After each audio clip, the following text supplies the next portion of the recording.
So I want to begin this little tea time, I call it, or my little mini podcast. I told y'all that I was going to come back with part two of what happened to me, why I was in transition. You guys know, and if you guys, most of you guys know that I'm a independent artist, musician. I'm a singer-songwriter. I write all my own lyrics. And honestly, that's today's topic because I would like to share a little bit of what happened in 2024 to me that shaped my spirituality, that changed me from a religious person to a spiritual person. I am a spiritual person, I'm not a religious person. I don't believe in their standards of practice and the history that comes along with religion. That's why I decided I'm a grown up that is just not for me, and that's not going to continue my spiritual walk in this life. Being a spiritual person opens you up to the universe so that you can actually see the manipulation and the fake stuff and all the different entities that are actually prevalent and around every day in everyday civilization, whether it's light outside, whether it's dark outside, midday inside your house, whatever. When you are a spiritual person, you become one, and you know how to fight those entities, those demons that trying to manipulate you with scripture, with ministry, whatever you're trying to do.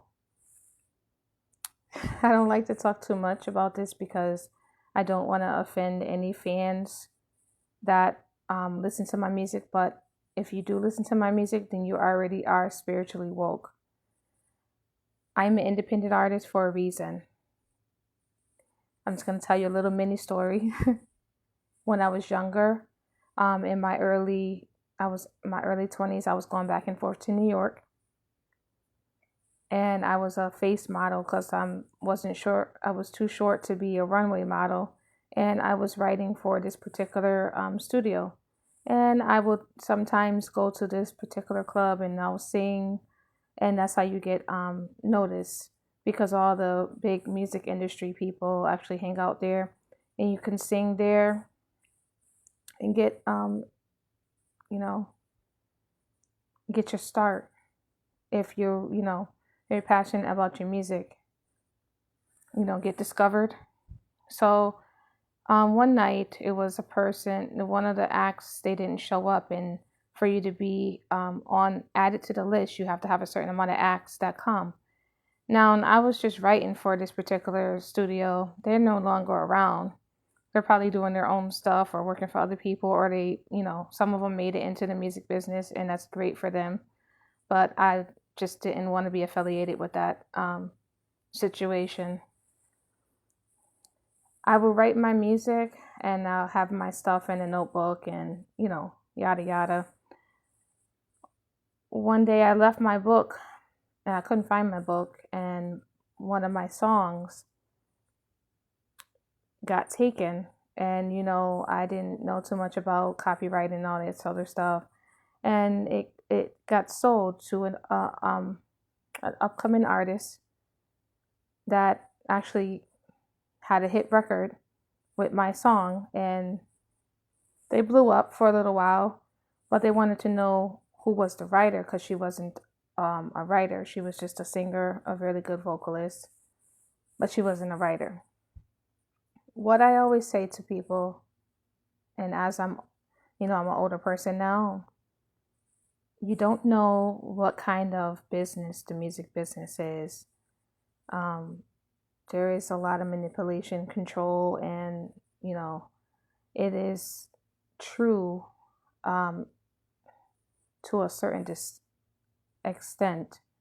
Everybody's personal issues of how they get discovered and how they make it big is their own personal story. I can only tell you my story. Mine's was I told you guys I was a face model. I was too short for the runway. I'm a really good vocalist. You sound really good. You look really good. You have a very unique quality about yourself. Yeah, you definitely can be in the music industry.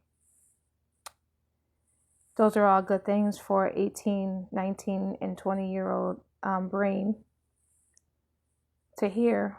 It, blow you up, make you feel so good and stuff like that until they told me, hey, you can get in. However, you would have to do X, Y, and Z to be able to get really into the music business and get serious.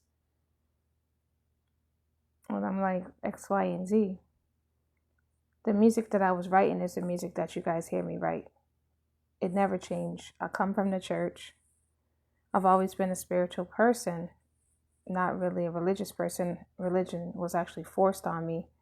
And I understood their concepts, but I didn't agree with a lot of it. And I still don't agree with it today. And that's why, as a grown up, no one can't force me to go to nobody's church and commit to all their stuff that they do and still go out and being mean to people and treating people like garbage.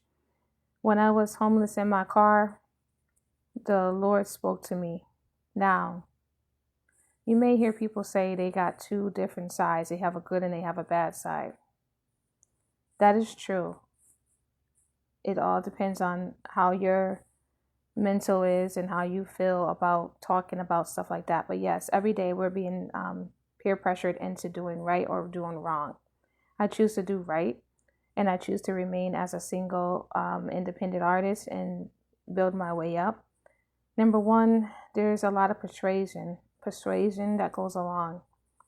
What they asked me is that I would have to sing secular music, which I don't have a problem with secular music. I have a problem with throwing myself at men and changing my image. And that's why I walked away. Yes, they wanted me to sign a contract with Sony Records. I declined it because they wanted to change my image. The way I dressed for the age appropriate at 18, 19, and 20 years old, but they wanted me to dress sleazy and just change who I was. So basically, my soul would have been, changed, altered, and taken over by some other woman that had my features and me, of course, singing, but it wouldn't have been me. It would have been some type of demonic entity. So, it depends on how people explain it. I'm doing really well as an independent artist. I'm not asking to blow up tomorrow or next year or 6 months from now or whatever. I do this because this is what I was told I need to do now in this phase of my life from the real God. And the enemy does not like me. The enemy has never liked me because every single time he tried to throw his thorns at me, it was blocked by the God. Like I almost lost my life when I was homeless. They tried to think I was crazy because they tried to say I was hallucinating and seeing stuff. I've always been able to see spirits. There's never been a difference. Anyway, what I'm trying to say is that there's spiritual warfare going on, and it's going on every day, and it's for real. And I'm an independent artist, and I'm gonna stay an independent artist, and I would like to, yes, be able to get a little bit more popular, but I want to do it at my own discretion. I don't need manipulation or selling my soul to be able to get where I'm at. I write all my lyrics because if you have other people writing your lyrics, they'll change your image. They'll change who you are. They will make you say words that you don't want to say and change your spirituality. It's a spiritual warfare, like I said. Y'all need to understand that. This is part 2. And I'm going to have to come back with part 3 right now because they only gives you a certain amount of time to talk on here unless you go live. And I really didn't want to go live right now. So this is to be continued. Take care.